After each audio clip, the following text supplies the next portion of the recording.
Bonjour à toutes et à tous, bienvenue dans la Bresse Sportive. La Côte d'Ivoire a pris le meilleur sur la France au stade de la Beaujoire à Nantes, jeudi en match amical international. Mené suite à une réalisation de Ryan Cherki, les éléphants égalisent en seconde période grâce à Guela Doué avant le but de la victoire signé Amad Diallo, sorti du banc. Ce premier succès inscrit la Côte d'Ivoire parmi les 5 pays africains à avoir fait tomber la France après la Tunisie, le Sénégal, le Nigeria et l'Afrique du Sud. Une victoire qui entretient la confiance des hommes d'Emer Faé avant la Coupe du Monde 2026.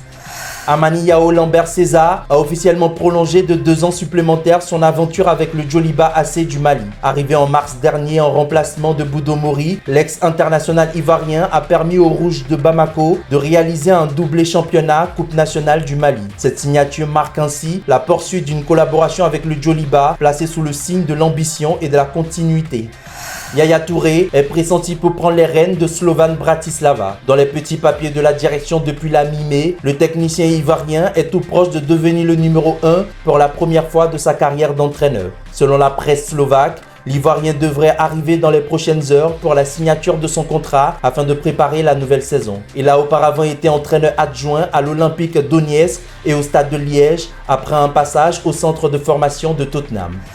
Maboundou Koné a pris la 7e place du 200 mètres féminin lors de la prestigieuse étape de la Diamond League de Rome disputée le jeudi 4 juin 2026 en Italie. Face à un plateau particulièrement relevé composé de plusieurs des meilleures sprinteuses mondiales, l'Ivoirienne a réalisé un chrono de 23-22, établissant au passage sa meilleure performance de la saison. La course a été remportée par la Sainte-Lucienne Julien Alfred, championne olympique en 21-93, devant les Américaines Melissa Jefferson-Wooden 22-17 et Anavia Battle 22-39.